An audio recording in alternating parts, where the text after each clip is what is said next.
Hey everybody, welcome into a brand new episode of Forever Power 5. I'm Nick DiMartino, that's Zain Bando, that's Johnny Montalbano, that's Anthony Balester.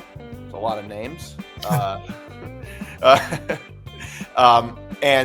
So you can follow us on Twitter, on social media, at FP5ETB on Twitter and Instagram, Forever Power 5 on Facebook, and at Forever Power 5, all lowercase, no spaces on TikTok. You can follow me on Twitter at Nick DiMart, Anthony at Balester555, and Zan at ZanBando99, and Johnny at Montalbano NY. You can follow this show and all Empty the Bench shows on you can watch this show and all Empty the Bench shows on youtube.com/ETB Network. You can listen to this show and all Empty the Bench shows on etbpodcast.com. And you can listen to Forever Power 5 wherever you get your podcasts. And this show, Forever Power 5, on the Empty the Bench Network, is presented by Playback. Watching sports is more fun with others, but we spend too much of our time watching alone.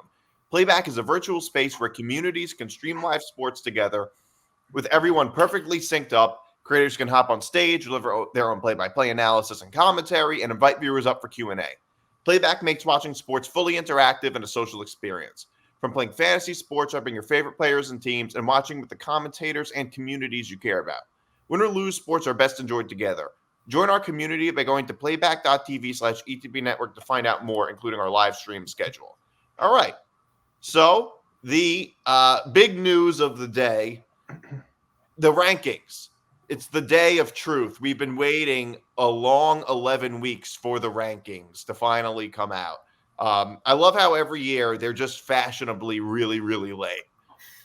Every year, fashionably really late. It's the most important thing. We spend all of our time caring about the AP rankings, but the AP rankings don't count for anything.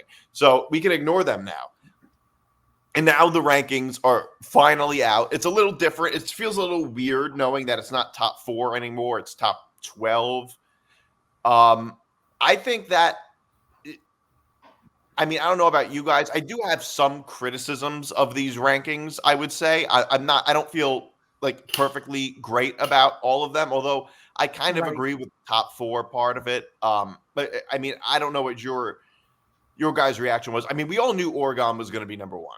We all kind of knew that. They're undefeated. They get better and better every week. They're the one team without any real concerns or losses.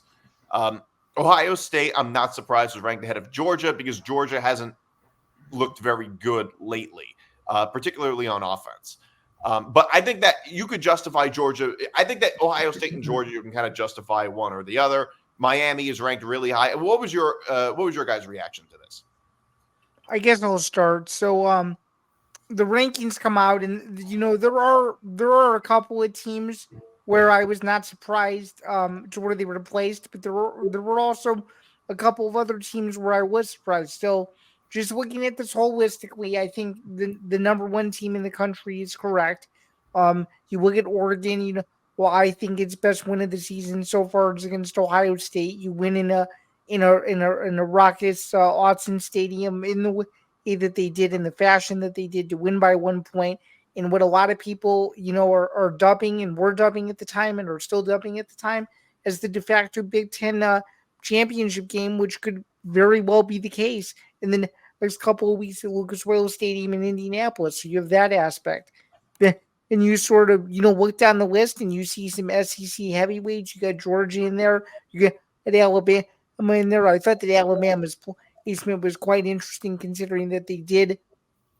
They do have a win against the number 2 team in these rankings. So I thought that was a bit interesting. And I think what else was interesting too is how short of a drop, if you will, Penn State took. They went from being obviously a top 3 team to number 6 in the country. And I think losing to Ohio State in the fashion that they did, especially at home this past weekend, should have counted for a little bit more. And I was surprised that the committee swayed to a more conservative approach.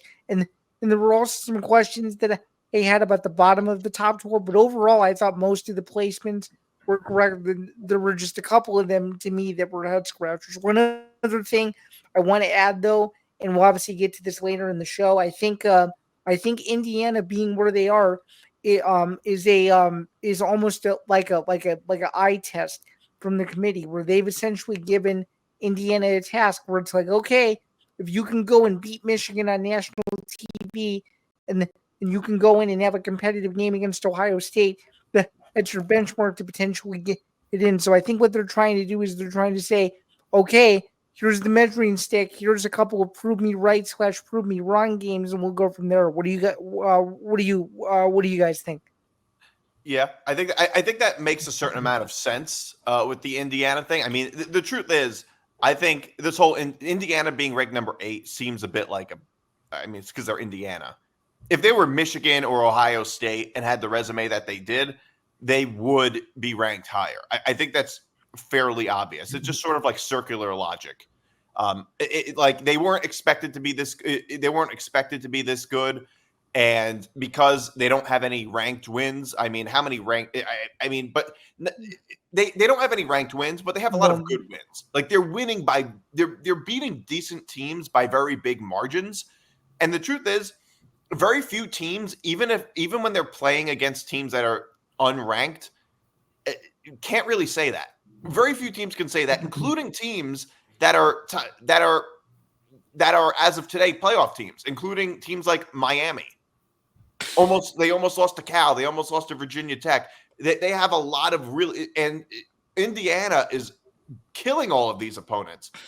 And their schedule is probably arguably at least stronger than Miami's schedule. And I think Indiana should be ahead of Miami, just from what they've done so far.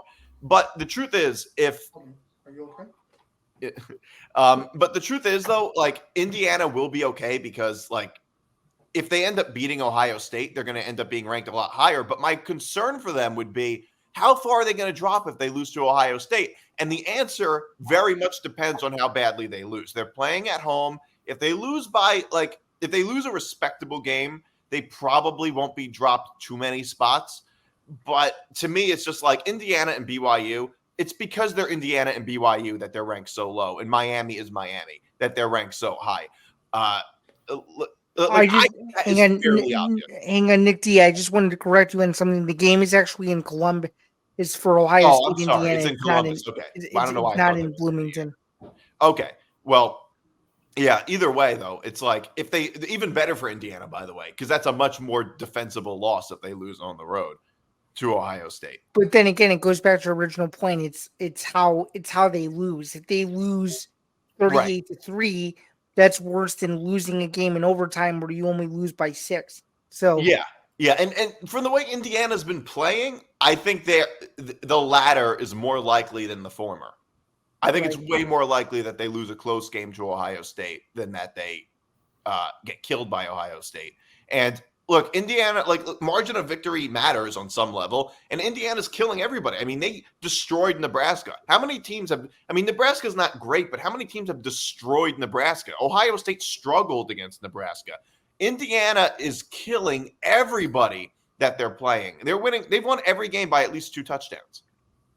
I don't disagree. But then again, you know, when you take a look at a holistic approach, I mean, there are probably, and this is no disrespect to Indiana and anything Cincinnati has done so far, but I can guarantee you, if you gave 15 to 20 other teams the schedule that Indiana has right now, they would probably end up doing just as well, if not maybe even a little bit better. And obviously, they can't control who they play because of the Big Ten rotational schedule. But I think it's a pretty telling thing, even though they are off to a 9-0 start, that they've essentially played no one and are essentially getting all this praise. If they had played, potentially 2 or 3 ranked opponents and they had this record, I think I would have a little bit of a different reaction than who Indiana has played so far. And I think everybody here can attest to that in some respect.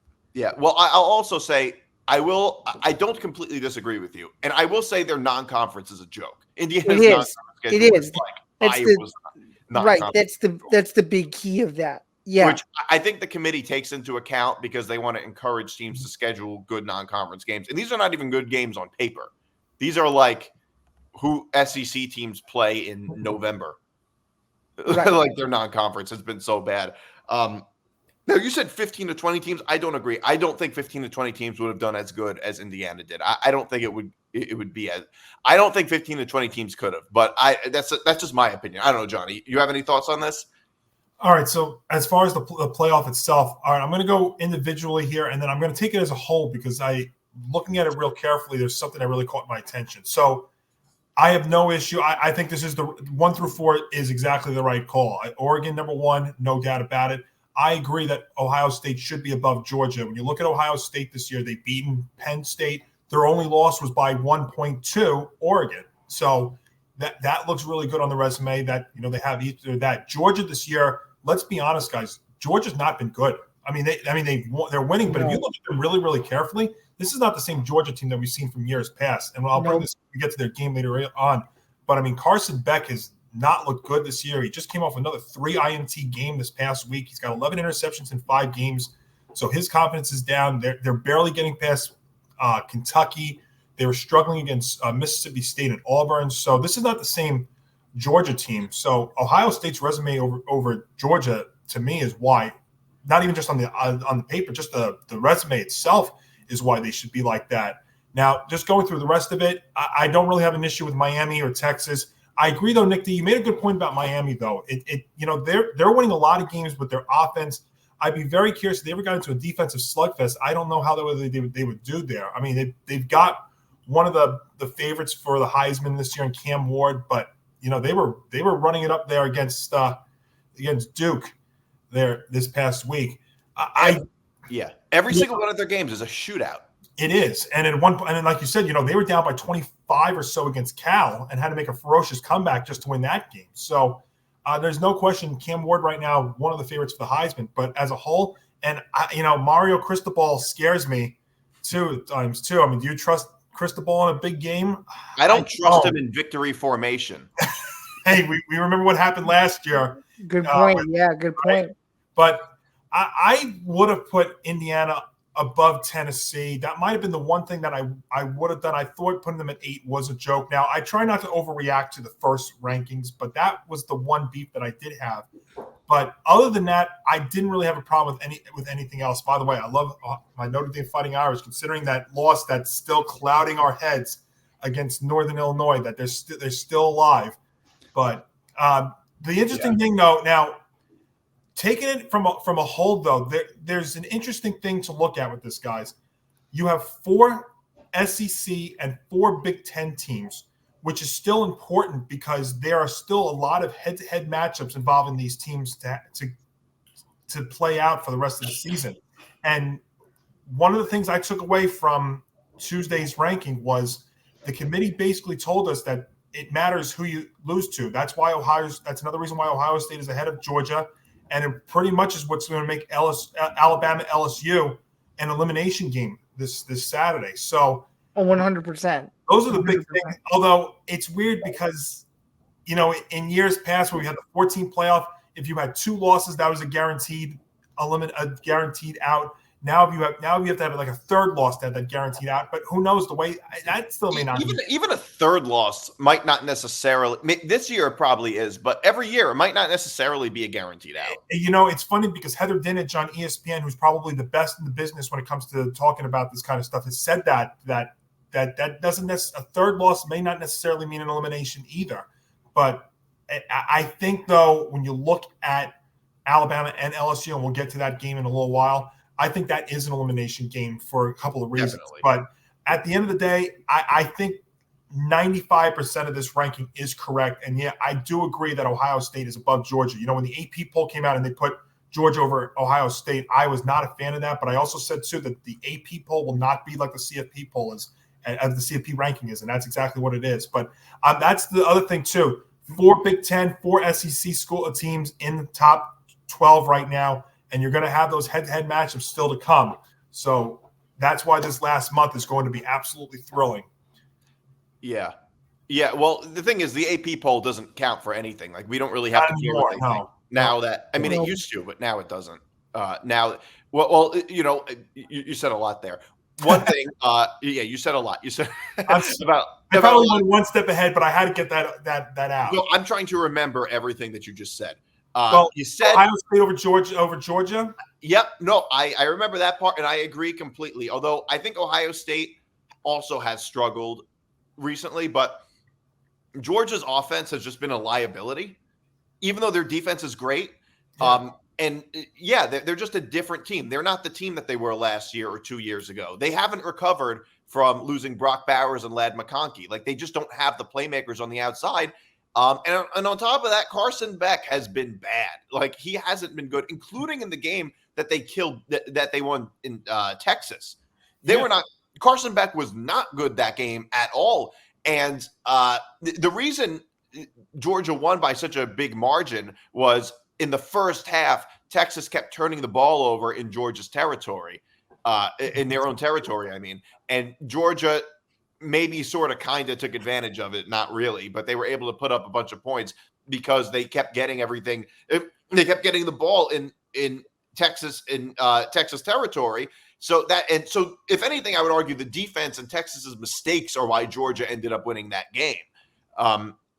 But you're right, because they've been struggling, and they struggle, like, they don't seem to struggle that much against like really good teams, but they struggle against like mediocre teams, which like Florida and Kentucky, and they weren't great. They weren't good against Mississippi State or against Auburn. So this is becoming a theme for Georgia, whereas Ohio State really struggled against Nebraska, but they weren't like, and they lost to Oregon on the road by 1 point. But it's like, it's not as much of a theme for Ohio State. No, it isn't. If you remember, though, the game against Kentucky, if it wasn't, there was such a bad play call by Kentucky not going for it on fourth down. If they go for it and they convert, Kentucky probably wins. Yeah. That game. Yeah. So they got out by the skin of their teeth in that one. Yeah. Georgia had a lot more close calls than Ohio State did. Yeah. Oh, for sure. They're probably a couple plays away from it being where they are to potentially looking at either 5 or 6 wins. That's how close they've been at a couple. Well, they're like the reverse USC, I guess you could say. Yes, right. But I also think too that they're gambling a lot, and I tell you that they're going in the well a lot here with Carson Beck having these 3 interception kind of games. I don't think they can continue to have that kind of performance out of Beck. I think they're going to win every single time. They got a very interesting game coming up this week, too, that might be a factor. Well, the interesting thing, believe it or not, is that I know they're playing on the road, but Georgia's only 2.5-point favorites against Ole Miss. Yep, you and I might be sharing a brain in that game, and we're going to bring right. Well, the thing is that Vegas odds tell you a lot about games. They do. I mean, like, they're not gospel, but they tell you a lot. And most of the time, they're right. Most of the time, they're right. Like, people who question Vegas odds and think, oh, that spread's too big or that spread's too small, these teams are not even close, whatever the case may be, most of the time when you think that, you're wrong because they know what they're doing. Look at that's their business. Look at the A&M Gamecock game last week. Yeah, the 2.5. A&M was 2.5 favorite, and I was saying, actually on the show I picked A&M, but I changed my mind on Friday. And ended up picking South Carolina. I was thinking, yeah, this is going to be a classic. This is like a classic letdown game for A&M. And that was an understatement, by the way, an understatement, because they got destroyed by South Carolina. I didn't think they'd get killed that badly. So just with the rankings and everything, some teams I just think were ranked too high or too low. Like I said, Miami, I think very overrated. Another team I think who's ranked too high was Tennessee. Tennessee was ranked 7. Tennessee has not looked good. They do have a win against Alabama. I give them credit for that. But other than that, they haven't looked good. They lost to Arkansas, and all the teams that they've beaten have been mediocre SEC teams, and they're struggling in those games. They were lucky to be. Florida took them to overtime in their own stadium. They struggled against Kentucky. I mean, just like Georgia, Tennessee has struggled, but they've struggled a lot worse, I would argue, than Georgia has. I don't think BYU should be ranked behind, or BYU and Indiana should be behind Tennessee. I think that's a joke. I don't disagree. And by the way, one of BYU's wins was against one of their non-conference was against SMU, and SMU was a playoff contender. So I think that is just brand, like, that is just circular logic, sort of like brand bias. Why Tennessee is ranked so high. There's just so much that it just seems so obvious to me. I don't know, Anthony. You have any thoughts on this? I wanted to get to you. Yeah, I had a few thoughts. My question is, what is this big gap between Miami and Indiana?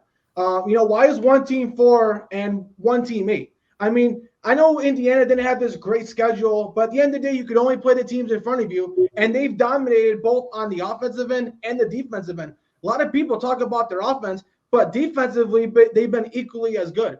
And I know Miami's win probably against Louisville probably outweighs and is better than any win that Indiana has.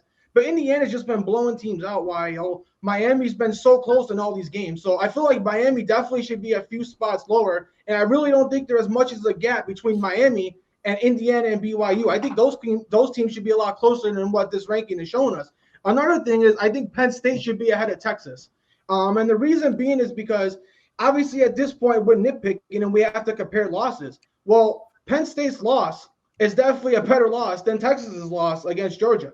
I mean, people came away from that Penn State game thinking that they had an opportunity to win that game. I mean, that game was close. Nobody came out of the Texas-Georgia game thinking Texas had a shot to win that game.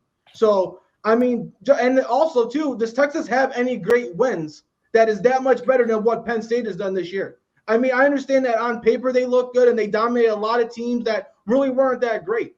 But I feel like Penn State deserves to be a spot ahead of Texas. But it's the first rankings, so I'm not going to overreact to this at all. If I want to nitpick at the lower part of the rankings, I don't like Missouri being in the rankings at all. I don't either. Trending downwards, and I'm kind of upset that South Carolina didn't make the top 25. South Carolina beat Texas A&M. They nearly beat LSU, and they nearly beat Alabama. So I don't like how South Carolina didn't make the top 25 either.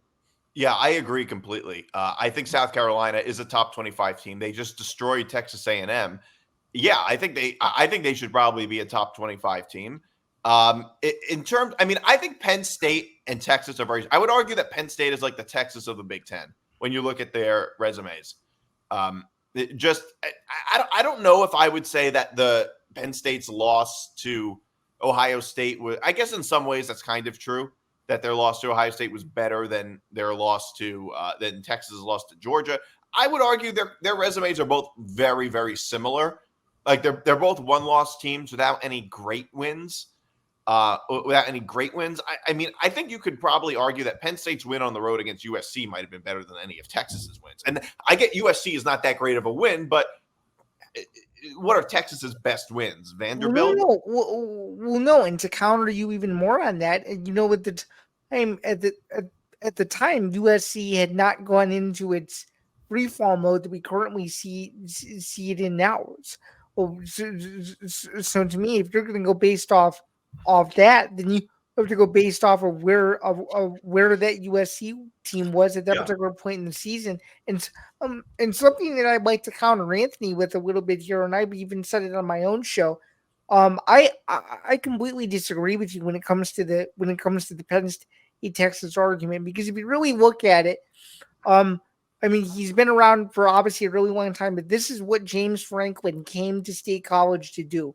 He was brought in and he was paid millions of dollars a year to win games like the Ohio State game.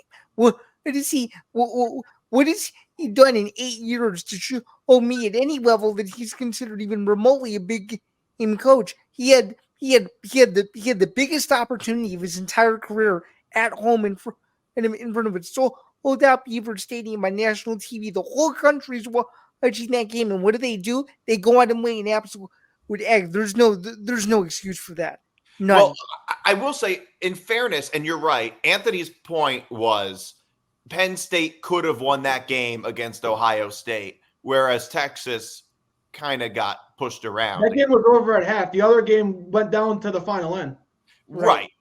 And even though Penn State's offense was terrible, I mean, it's been like 2 presidencies since James Franklin beat Ohio State. Literally, that's how long it's been. 8 years ago. Yeah, 8 years, it's unbelievable. You were probably 17 years old? I was like 16, 17. Yeah, you were a teenager the last time. I was a teenager too, actually. I remember that game like it was yesterday, but it's been 8 years. I mean, yeah, all of that is true, but that also has nothing to do with the rankings, really. I don't think that has anything to do with the playoff rankings so much. I also say Penn State's win over Illinois. I know Illinois did just lose to Minnesota. I think Illinois is a good team, and I think that's another win that Penn State has that may be just as good as any win that Texas has. So they got one or two wins that's just as good that Texas has, and their loss is definitely better than Texas' loss. And they were losing in the first quarter, and then Penn State never let up after trailing 7-0. You're absolutely right. Yeah, it was a fairly good win. I mean, look, we're splitting hairs between Penn State and Texas. I don't really care that much who's ranked ahead of the other. I think you can reasonably justify either one being ranked ahead of the other. But just Tennessee, I think, way overrated.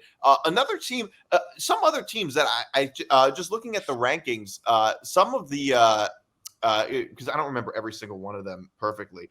Another team that I think is ranked way too low, honestly, is Clemson and Louisville. I think both those teams are ranked really, really low. I think the reason is just because Louisville has 3 losses and Clemson lost to them, so they have to justify the logic of Louisville losing 3 times. But Louisville's 3 losses were pretty good losses, just objectively. They lost to SMU, Miami, and Notre Dame. So those are all playoff teams, all of them playoff contenders. Those are not bad losses at all. And some teams that I think are just ranked way too high. I think that the mid sort of SEC rankings, A&M, LSU, Ole Miss, that all I think makes sense to me. Just because, A&M beat LSU and LSU beat Ole Miss. I think SMU is a fair ranking. They're right outside the top 12, and if they win the ACC, they're in. And like I said, I like BYU and Indiana. They're getting the short end of the stick. But Clemson and Louisville. I mean, Clemson lost to Louisville. They're 6-2, and they dropped all the way down to 23. I mean, I don't know what their ranking would have been if they had beaten them, but they'd be like a top 12 team probably. Or at least right outside if they had beaten Louisville. So they dropped like 10 spots because of that loss. Well, I think partially too, it was because not only did they lose, it was how how they lost, and B, and B would also hurt their cause too, was that it was at home. Yeah, it was a bad home loss. But you know what team I think is way overrated in this is Kansas State. Kansas State is so overrated. They played nobody, and they just lost to Houston. They just lost to Houston, exactly. And by the way, Kansas State's 2 losses objectively are worse than Clemson's 2 losses. They got humiliated by BYU. Clemson lost to Georgia, which is a very good loss, especially early in the season, and Louisville. Neither of them were good losses, I would say, but they lost to. They were both kind of bad losses, but they lost to good teams. Kansas State, they got killed by BYU. That is a worse loss than their loss than Clemson's loss to Georgia, and they just lost to Houston. Houston stinks. They're not even in the conversation. And not only that, Kansas State, they needed a comeback to beat Kansas. This is a team. I mean, if I just look at some of Kansas State's wins, not only do they not have any. I'll even add to that, Nick. They barely beat Colorado, and Colorado lost Travis Hunter and also Jimmy Horn, and they barely got past Colorado, who was depleted at wide receiver. I mean, if you look at the rankings, obviously you probably can't put a 3-loss Louisville over a 1-loss Pitt, even though I do think they're probably a better team than Pitt, but 3 losses versus 1, that's tough. But I would say, I agree. They should put Louisville and Clemson above Washington State, Colorado, and Kansas State. How did Washington State get so high? I mean, they don't even have a conference. They're in the Pac-2 and they're ranked so high. I mean, I think that the committee is often sometimes really obsessed with record, and I think they're overly obsessed with record. And by the way, I think the public is obsessed with record too, way overly obsessed. Like what makes college football so much better than every other sport, in my view, is that it's all about stories, and everybody's kind of like a lawyer making a case for certain teams, and you can sort of mentally justify one way or another, which is what makes it so great. Whereas in the NFL, it's just black and white. It's like this record and we have this many tiebreakers. I don't like that as much. I like the whole arguments of it. It's like, all right, well, this team has this resume, this team has that resume, which is why it defeats the purpose to be like, well, this team has 2 losses, this team has 1 loss. it doesn't take into account like nuances is how I would put it. But yeah, Kansas State, I mean, and all the teams and they do have some blowout wins, but they're not against good teams. They're not against good teams. And lately they haven't been good. And Anthony, you bring up a good point. They did beat Colorado, and that's why they're ranked so high, honestly, because Colorado's a ranked team. And I'm not one who obsesses over ranked wins necessarily. I don't think a ranked win is necessarily so much better than an unranked win because teams kind of change, injuries, things like that make teams evolve throughout the season. And it's just sort of like, okay, top 25 is the 24th team that much better than the 30th best team. It's just not I just don't look at it that way, really. But I do think that's why. But I cannot justify Kansas State being ranked so high. They are way, way overrated. I never thought I'd see the day when I think Clemson is ranked too low because I always thought throughout most of my time watching college football, at least in the past decade or so, Clemson was ranked too high. That's always how I felt. But everything else, I would argue, I think SMU is fairly ranked. Iowa State probably fairly ranked. But BYU, Indiana, they're just getting the short end of the stick, those programs. They really are. Tennessee ranked way too high. I don't know what the committee's watching. I don't know what probably because they have a win against Alabama. But overall, I mean, BYU has a win against SMU. That's not that much worse of a win than a win against Alabama.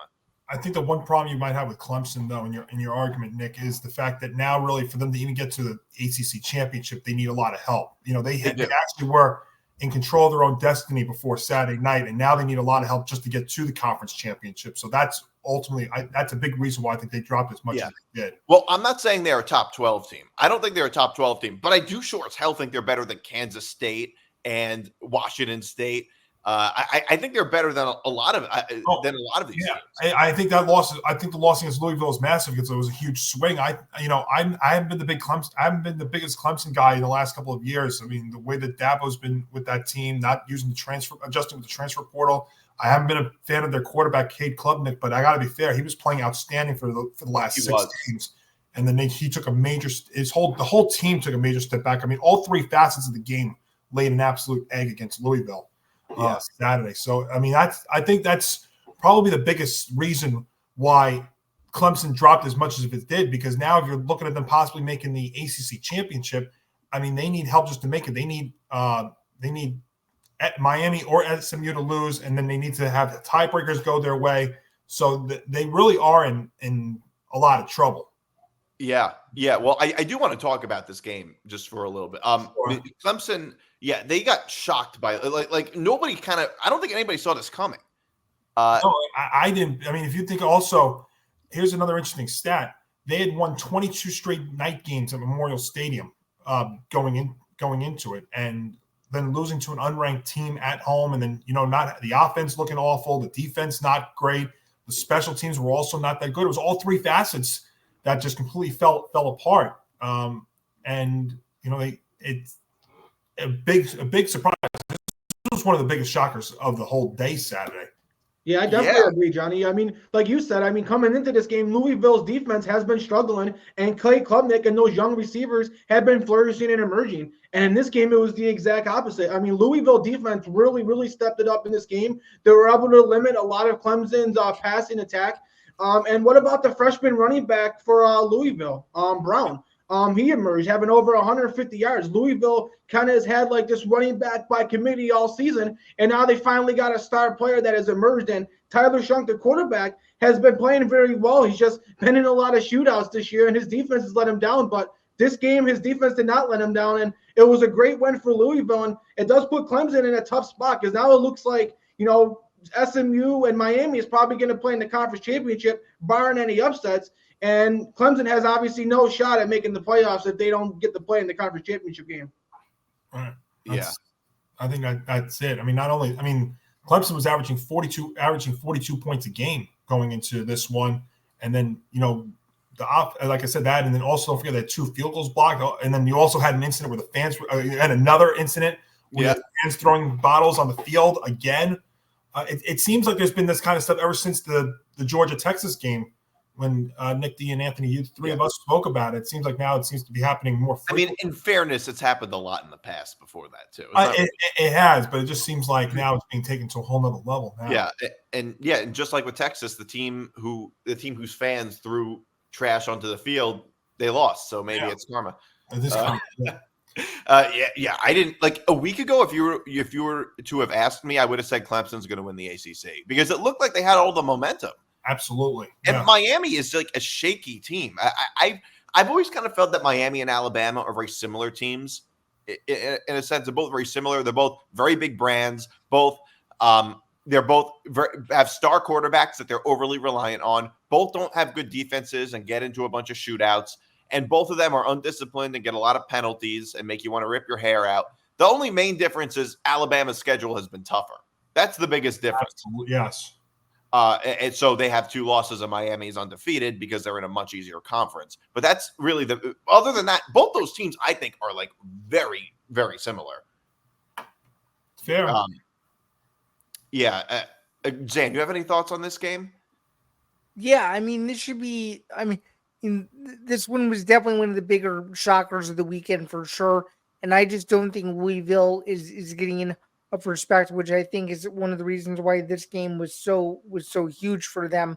I don't really know if it's going to amount to much, just considering that it's 3 losses or to 3 really good teams, and I think they would need like a backdoor type of scenario would happen for them to potentially would have a chance to be playing December postseason football, at least in the conference championship. So this is a good win, but this might just be a blimp in the road for Clemson in a game that they maybe were kind of overlooking and, was sort of looking ahead to some of the tougher matchups on their schedule moving towards the end of the season. So, I mean, maybe you could argue it was look ahead, but I mean, like I would argue if anything, this would be the game that Clemson would be looking ahead to. This is still one of their tougher. I mean, regular season. I mean, this is still one of their tougher games. Probably their toughest regular season. I mean, in conference matchup. I would say this is probably their toughest. So this is totally. I mean, maybe they were looking ahead to like the ACC championship game or something like that. I mean, they still got to play at Virginia Tech, at Pitt, home against the Citadel, and then they finish up at home against South Carolina. Yeah, Pitt is not easy. That's not going to be an easy game. Especially in Pittsburgh, too, going on the road there. Yeah, in South Carolina, you might not – who knows with South Carolina. And we've seen the Gamecocks spoil the Clemson before, so. Yeah, they spoil everybody, I would say. Right. Yeah. I do want to talk a little bit – we talked a little bit about Ohio State and Penn State. I'll have to say, we were talking about winning the big game and everything with James Franklin. And I'll tell you, that is not true. James Franklin wins a lot of big games. It's just not against Ohio State. That's the thing. He wins lots of big games. He's won a lot of big games against good teams, including teams that are sometimes better than Penn State. But my argument is though that my argument to counter you though there, which is where I feel you're incorrect. A, does he have any national championships to show for it? No. B, what's the big game every year or that everybody circles on the calendar is the biggest game of the year? Ohio State. He can never do it. Case is closed. I agree with you, but it's not. I'm not saying that. I'm not saying he can't win big games. What I'm saying is the point I'm making is that it's Ohio State that's his kryptonite, not that he can't win a big game. He's won lots of big games. He's beaten Wisconsin a bunch of times, beaten Michigan State, Michigan. Sometimes some years those teams were probably even better than Penn State, and he was able to win those games. It's just this one team that he hasn't beaten in 8 years, and it seems like Penn State is sort of spinning their wheels a little bit, and they do benefit a lot from the 12-team playoff and everything. But I'll say this is what everything about this game screams missed opportunity. Everything about it screams missed opportunity. I'll tell you, these two teams this year are as close as they've been in 8 years. Ohio State and Penn State, the gap this year was smaller than it was at least since 2016 and the year that Penn State won. On top of that, they're playing at home, and not only that, but like Ohio State was in a position where they were their back was against the wall a little bit. Not only were they going on the road, but they also had to change around their entire offensive line because of injuries. And this is the same team that just struggled to run the ball at all last week against Nebraska. And Will Howard did not play well against Penn State. He did not. In the first half, in the first quarter, Penn State was up 10-0. They were up 10-0, and they scored 3 points the rest of the game. 3 points. I think Ryan Day outcoached them. I think they were outcoached, Penn State. And it's not like Penn State doesn't have a bunch of good players. Penn State has a whole lot of really good players. And they were only able to score 3 points. And I think that this whole thing was just a missed opportunity for them. And James Franklin I think James Franklin's a very good head coach. I really do. But he's been in the same position for 8 straight years, which is very good, but still playing second fiddle to Ohio State. Jim Harbaugh was the head coach of Michigan for 9 years. He went from, making them a pretty good team in his first 2 years to a lot of growing pains in the next, years 3, 4, and 5 to bringing them back and winning a national championship. It's a roller coaster ride, but he brought them a national championship in 9 years. This is now James Franklin's 8th straight year. And now Penn State hasn't gone through the growing pains under James Franklin that Michigan has really, but this is James Franklin's 8th straight year of just playing second fiddle to Ohio State. And just when you look at this offense, it's like they have a lot of really good players, but the play calling was not good. They didn't use Nick Singleton, he only got like 6 runs that whole game. And by the way, that when they had the opportunity to score on 4 straight plays at the goal line, what do? It's as if you were playing, almost like if you were playing a video game and put no thought into it. Exactly. What was Andy Kotelnicki thinking? Andy Kotelnicki is supposed to be one of the best offensive coordinators in college football. What was that play selection? That was your chance. That was it. 3 straight runs. Up the middle, no less. 3 straight runs up the middle. And then he decides to throw it on 4th down where there was 7 defenders, where it was 2 receivers versus 7 defenders. I counted 4. He threw it to a tight end, by the way, who doesn't seem to get targeted a lot. And when he was up the middle, surrounded by a bunch of Ohio State defenders, I don't know what he was thinking. And then at the end There's of the no game, excuse for it. no. And then at the end of the game, you see what happens with him, where he's going after fans too. Just a disaster. Yeah. He said there was a fan yelling at him, and he was like, "I want your name and number." You gotta be. I mean, look, that's a sign of a guy that's that knows that he just can't get it done in the big spot. In fact, he's 1-7 against top 10 teams at home.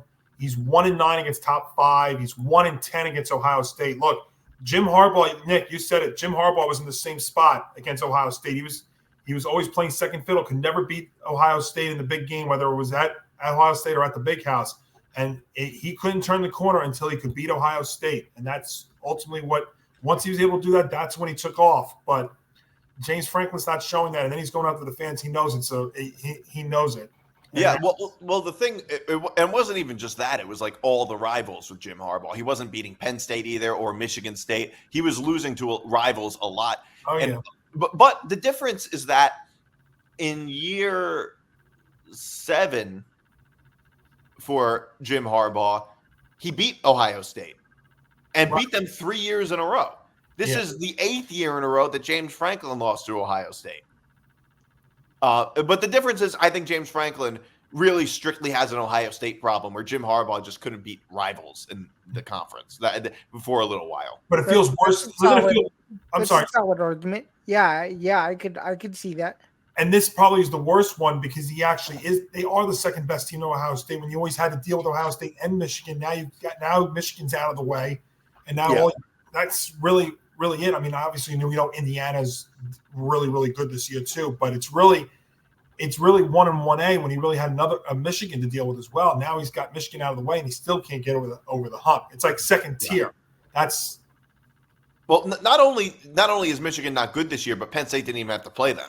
Yeah, they didn't even have to worry about Michigan, which usually Penn State does have to worry about. Mm-hmm. Yeah.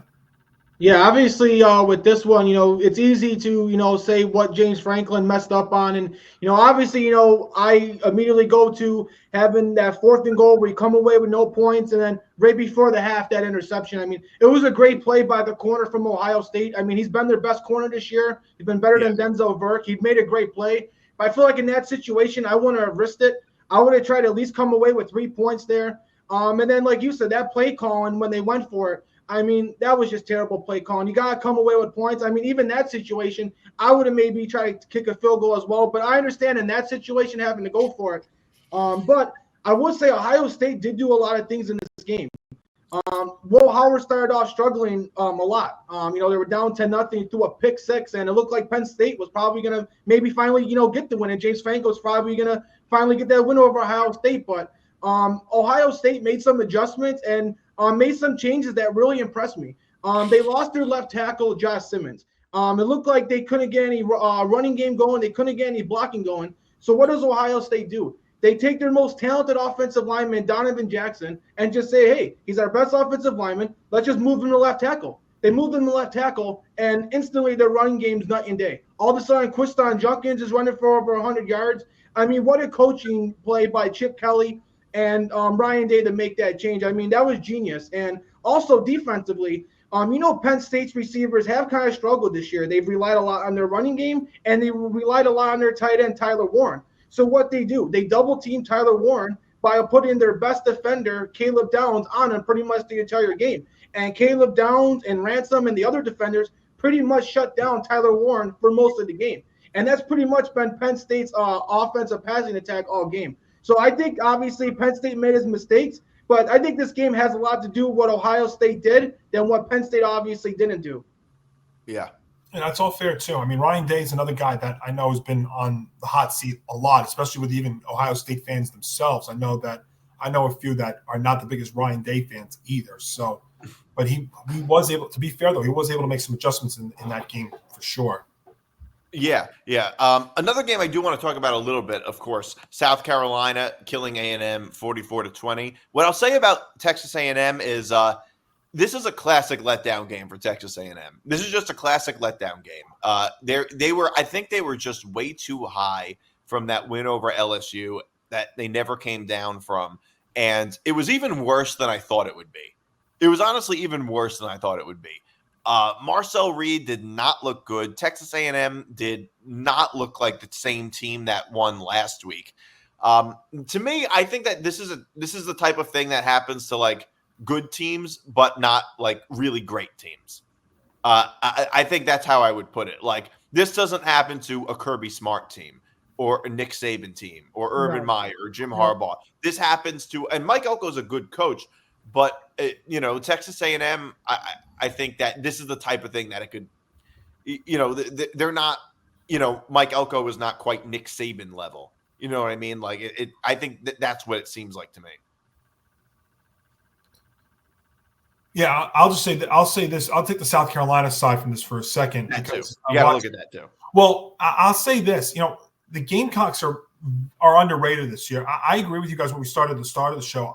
I'm surprised they didn't crack the top 25, but I think they will if they do win the next 2 games. They got Vanderbilt and Missouri. But to be fair, I mean, the Gamecocks are underrated too. They're no easy slouch, and they play spoiler. They've done this the last couple of years. They've beaten Clemson. They've had other big wins over the last couple of years too in their own building and on the road. So they definitely know how to spoil some teams. And if you look at them this year, they've actually not played that bad.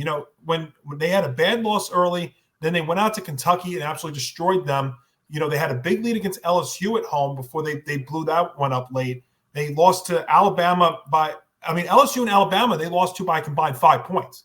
I mean, you can make the case they either could have won both of those games. I think the biggest problem that the Gamecocks have had, and this has been for a couple of years now, is they've had inconsistent quarterback play. Spencer Rattler, when it was there, had great moments, and he also had clunkers. It's the same thing here we've seen with Lenore Sellers. He's had great moments, and he's had clunkers. If they had consistent quarterback play, the Gamecocks would be a top 25 team in each of the last couple of years. And that's ultimately what it comes down to. I mean, that's not an easy place to go play, especially at night. And we've seen that with a few of these venues that nighttime college football in these places is much different than playing at noon. Heck, Happy Valley is a perfect example of that. That game with Ohio State, that's a night game. I think it's a different story. You heard a lot of people complaining that game was a noon game. If that's at night, different story. Same thing here. We've seen South Carolina. That place at nighttime is a very challenging place to play. So so they definitely, they had the ball early. They scored quick. And A&M, not only did they have a letdown, they looked gassed on defense. Yeah. That was really the thing, too. I mean, they looked absolutely exhausted. And because I think South Carolina spent a lot of time on the field, and I don't care, whether you're the best defensive team in college football or in the NFL, if you're out on the field for a long period of time, you get exposed, and that's what happened. We have to give the Gamecocks a ton of credit. Yeah. Right. Yeah. By the way, don't forget, you're talking about how they're playing spoiler. They almost beat Alabama. If they had made that 2-point conversion, they could have won that game. And if Lenora Sellers doesn't get hurt, they would have beaten LSU. Absolutely. Yep. And LSU would be a 3-loss team. So totally. So they're a fairly they're no slouch, I would say. Yeah, I said last week I wouldn't be surprised at all if South Carolina went out and pulled off the upset just based on their defensive line alone. You can make an argument that this South Carolina defensive line might be the best in the country. I mean, they got first-round, second-round picks all over this defensive line. Kyle Kennard, Dylan Stewart. This defense, even the secondary, is even unbelievable. And Lenora Sellers may have had his best game through the air.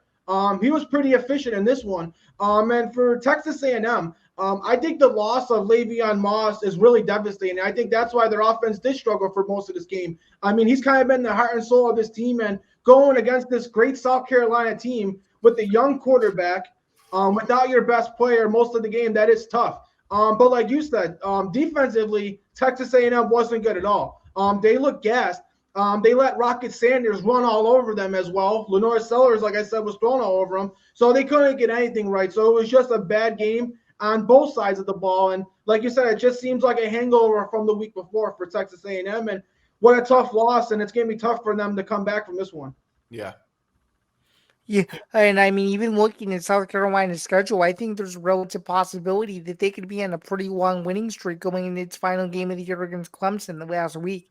So, yeah. By the way, 2 years ago, that's what I was referencing. 2 years ago, South Carolina in back-to-back weeks beat Tennessee at home and Clemson on the road. Yeah. So, I mean, they definitely have shown that they can compete at moments, but I think ultimately at the end of the day, it really comes down very simply to the quarterback. Yeah, it's inconsistent. All right, I do want to get to some picks. Yeah. Alabama minus 2.5 at LSU. This is going to be interesting. I think a lot of this, I think both of these teams are sort of similar in a sense, which is that they're both very reliant on their quarterbacks. They both have good quarterbacks, but they're both very erratic at times. Hugely erratic. Very erratic. And not only but they're not even like erratic for entire games. They're erratic for like part of the game. Like if you see like Jalen Milroe's been a lot, and Garrett Nussmeier, the second half against Texas A&M, just went haywire, and the wheels fell off. And that could happen to either of these teams, I think, which is what kind of makes it difficult to pick. But I am leaning Alabama to cover the spread minus 2.5. The main reason is because this really feels like a game that LSU will blow.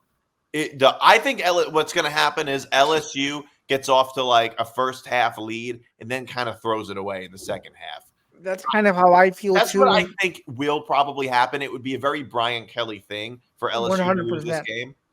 100%. And that's the main reason why I'm going to be in agreement with you. I think that Alabama wins this game. I understand that it's Kalen DeBoer's first real big spot playing in a rivalry its magnitude, and this is no disrespect to what he's done at other places, but there's a difference between an Alabama versus LSU rivalry versus a rivalry that involves Washington and any other team in the then Pac-12 when they used to be there. So I think he'll be ready enough for the moment, and I would have to agree on a similar wavelength that I do think LSU blows the weight lead and probably loses by 3 or maybe even 6.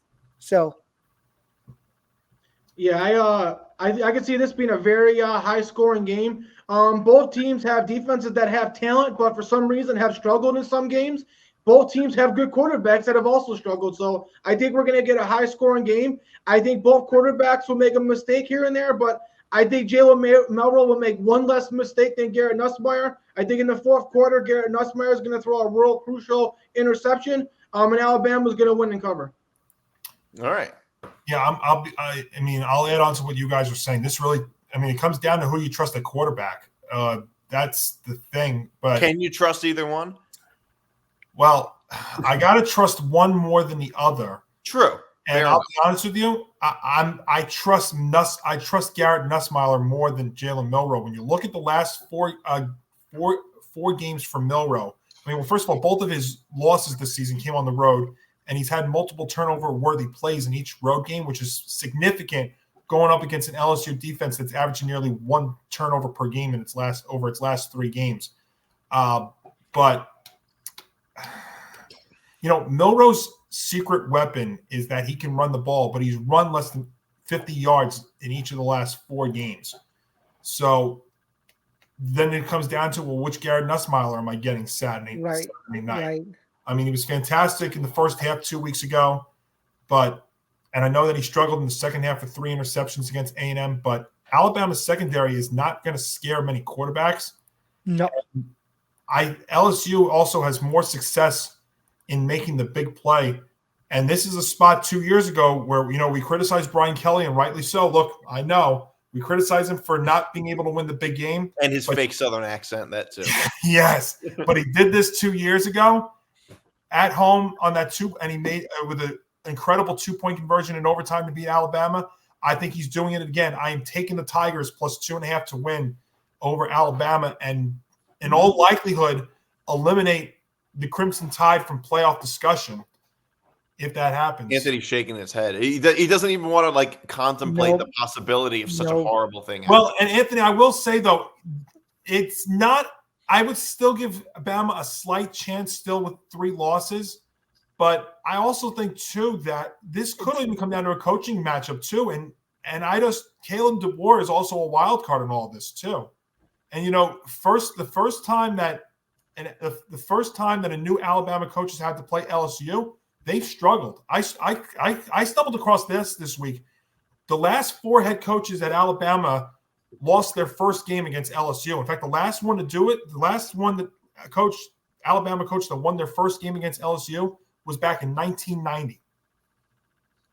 All right. Well, times have changed, but go ahead. You wanted to say something real quick, Anthony? No, I just wanted to move on to the Georgia Ole Miss game. I'm sorry. I know. No. Don't worry about it. Okay. There are no time restraints. Okay. We're not on the radio. I do that enough.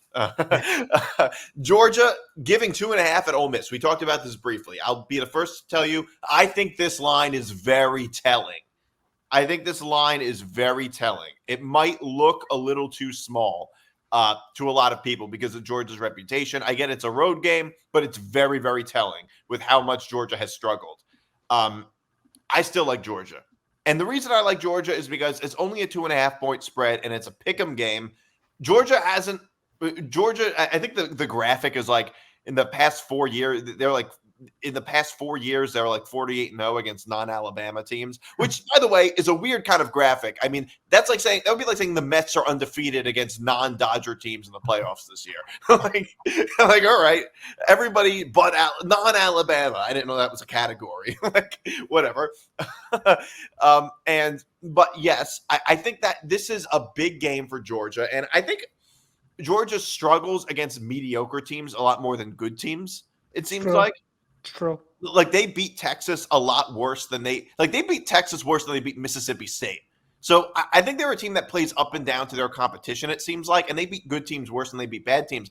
And the other thing is Ole Miss blows a lot of games. They really do. They have a high-powered offense and everything, but they blow a lot of games. They blew that game against Kentucky. They blew that game against LSU.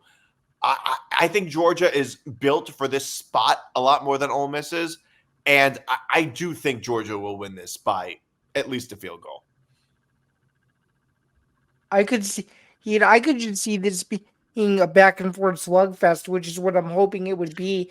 And I actually think whoever has the ball last is going to win the game. And I know we were discussing earlier about the struggles of Carson Beck, but to me, it seems like he's due for a huge game, and this is going to be the week for it.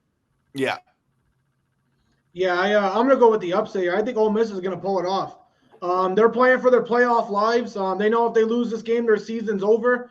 And Carson Beck has really been struggling. I mean, the guy's throwing 2 or 3 receptions every game. I mean, at some point, that's got to come back and bite them. And I feel like this is the game. I mean, they almost lost to Florida, and I feel like if they weren't down to their third-string quarterback, I feel like maybe Florida could have won that game. I know Ole Miss, their question mark is their defense, but Carson Beck's throwing interceptions against any defense. And Jackson Dart and Jordan Watkins and Trey Harris, this offense has been on fire. And I know Georgia's got a good defense, so it's strength against strength, weakness against weakness. But I just think Carson Beck is going to throw a couple of interceptions, and I think on the road, that's going to cost him here. So I'm going to go with Ole Miss to pull off the upset. All right.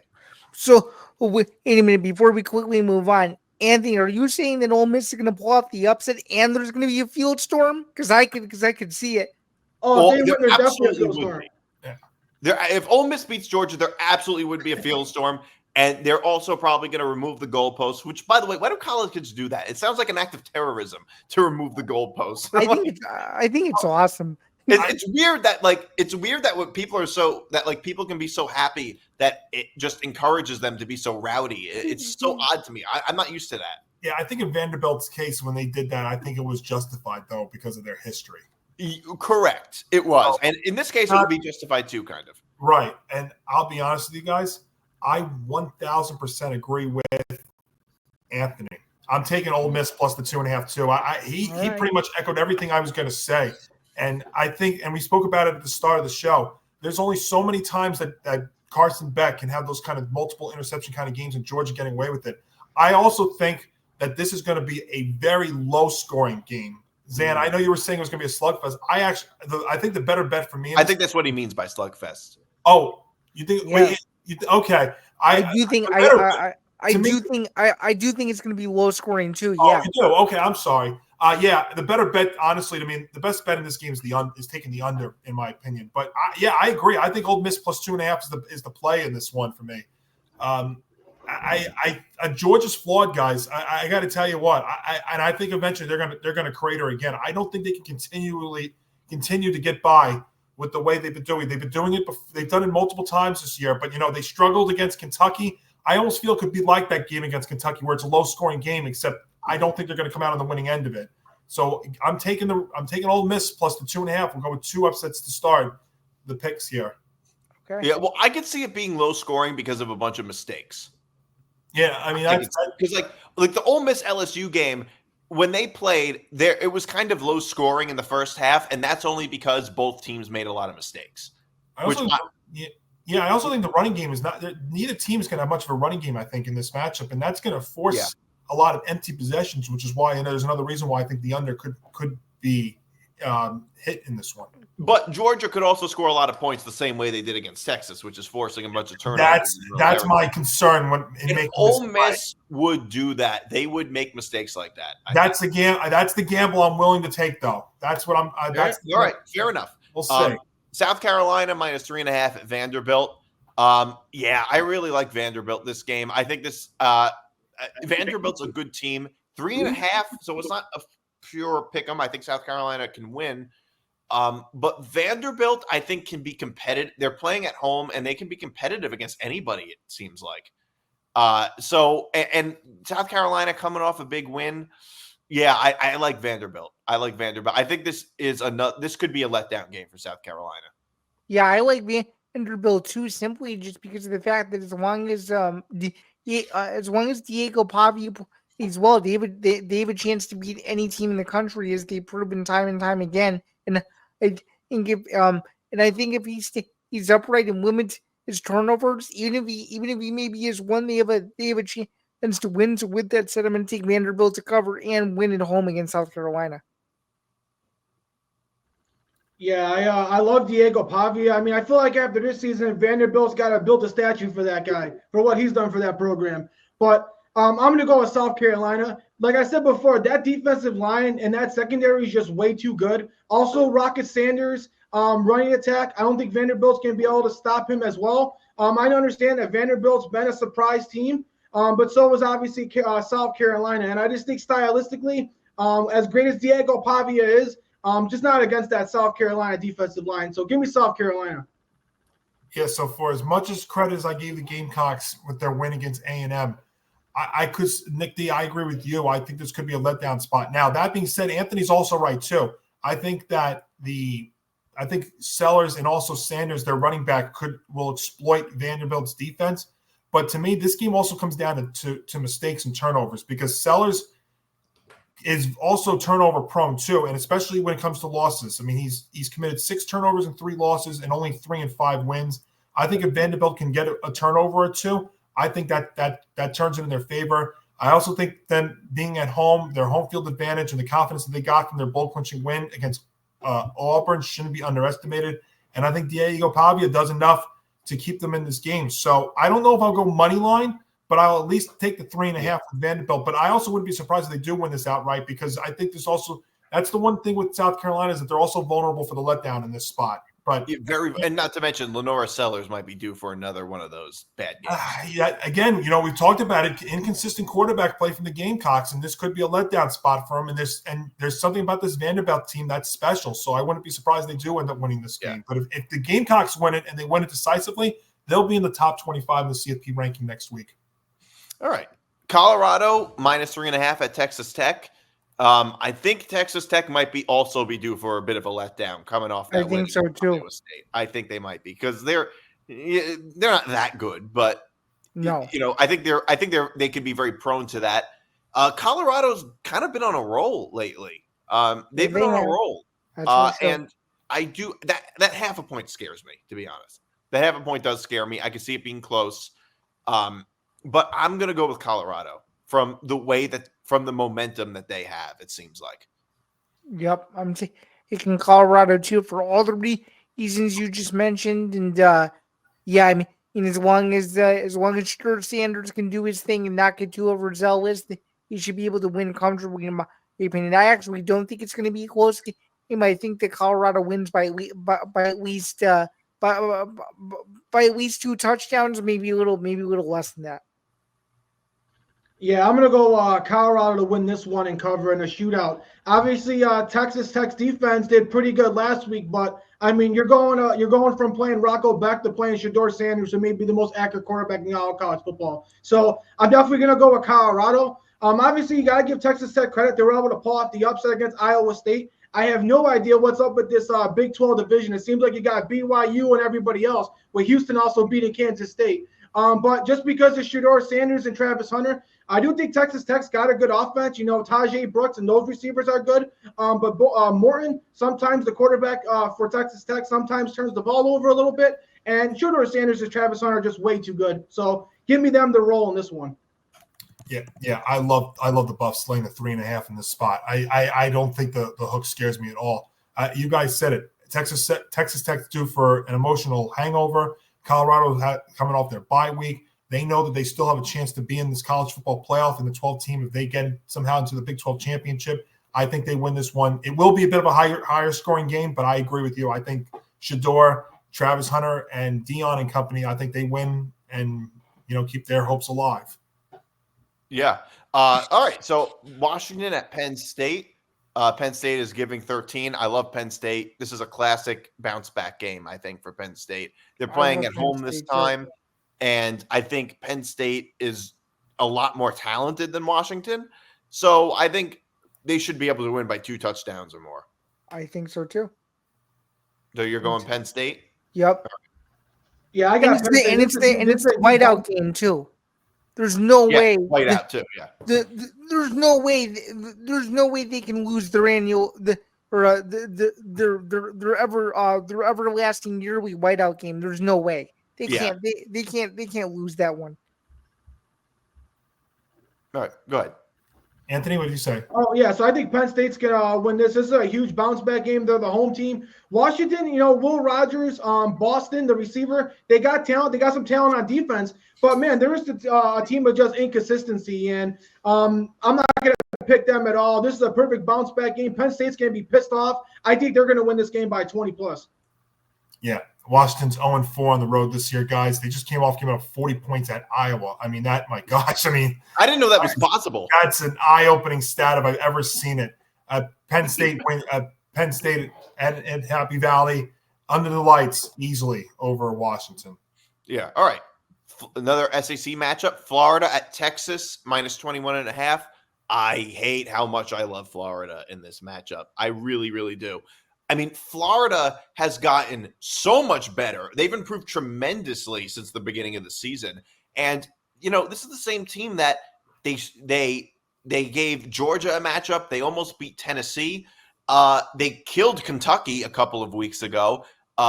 Florida, even though they're a 4-4 team, right now they look like one of the best 4-4 teams I've ever seen right now. And this spread is really, really big. It's really big. I think Texas wins, but I don't think that Texas is going to beat them by more than 3 touchdowns.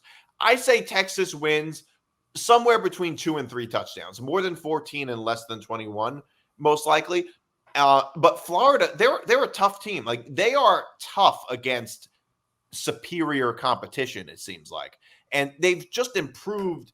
Florida has just improved tremendously throughout the year. I mean, don't forget they beat UCF. Which I guess that's kind of an okay win. But they took Tennessee to overtime at Tennessee. They destroyed Kentucky, and they gave Georgia a lot of trouble last week. So it looks like I think Florida can keep this close. Zain, what do you got? I would say, I'm just going to stick with the same pick that I had on my own show. I think that this is too difficult of an environment for Florida to go in. I know that they played some of these really good teams tough, but I think Texas realizes that they're playing with a chip on its shoulder after losing to Georgia a couple weeks ago. And they want to keep the SEC championship hopes alive as much as they possibly can, and they know that there's absolutely no room for error moving forward. So. Nice. Yeah, Florida has definitely been an improving team. Their defense has played better. Their freshman running back, Bogg, has been playing really well. But now that Florida's going to be down to their third-string quarterback, who's a young quarterback, very inexperienced. I mean, you've seen it against Georgia. Once they lost DJ Lagway, I mean, they got nothing out their offense. I know DJ Lagway has had his inconsistencies as a freshman quarterback, but the kid is talented. Graham Mertz, you can say what you want about him. He can be serviceable. I just think with a third-string quarterback, inexperienced going on the road, I think Texas is going to win this and cover and win big. Oh, if this game was a couple of weeks ago, it'd be a different story for me. But at the beginning of the year, I'd say Texas would dominate them. If this was 2 weeks ago, I'd say Florida State would make it interesting. I actually think Florida State will play well the first half of the game, but I think it's going to be too much Texas at the end. Florida's schedule has gotten tougher here these last couple of weeks. The injuries are a big deal. And you might have to sweat this one. It might take until the fourth quarter, but I think it's going to be a four possession win there for the Longhorns. I think they win, and they will continue their track towards Atlanta. All right. So, final segment of the show. We finally have unnecessary wagers. Yes. We've all been waiting for it. We've been waiting all day for unnecessary wagers. And and you still haven't hit. And this segment's still happening because you still. Right? I've been doing this segment across. I've done at least 4. I guess technically 4. 3 different shows. Okay. For 2 years, the same segment, not one has hit. One of them would have hit if LSU had beaten Texas A&M at the end of the year 2 years ago. Oh man. And honestly, I think they're getting more and more unnecessary as the time goes on. That's what it's supposed to be. Hence the name of the segment.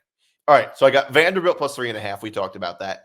Over 58, Alabama, LSU. This is an over game. This, I think, is an over game. Both of their defenses, I think, Alabama's defense, we all know, is not great. They both have very good quarterbacks. I think there's going to be a lot of mistakes on offense on both sides, but they both have very good offenses.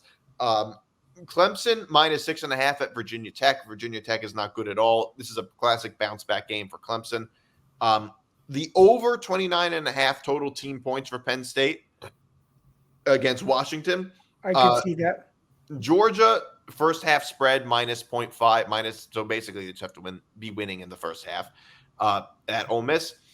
Indiana minus 14.5. Now that 14.5 scares me, but Indiana's winning, like we said, Indiana's been winning all of these games by at least 14 points, and Michigan is just kind of in free fall right now.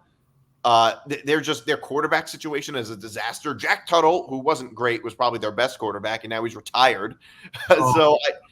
So what are they doing? Are they starting Davis Warren? What are they doing? I guess they're starting Davis Warren. Did they have a choice between? They have a choice between Davis Warren, who throws the ball to the other team, and Alex Orji, who doesn't throw the ball at all. So those are not good. No. Those are not great options. The under Oklahoma State team points. Oklahoma State has been a disaster, a huge disappointment this year. They can't run the ball at all. Their offense has just been terrible. Mississippi State plus 24 at Tennessee. I hate how much I love Mississippi State. Tennessee is not that good. They are struggling. They tend to struggle against inferior competition.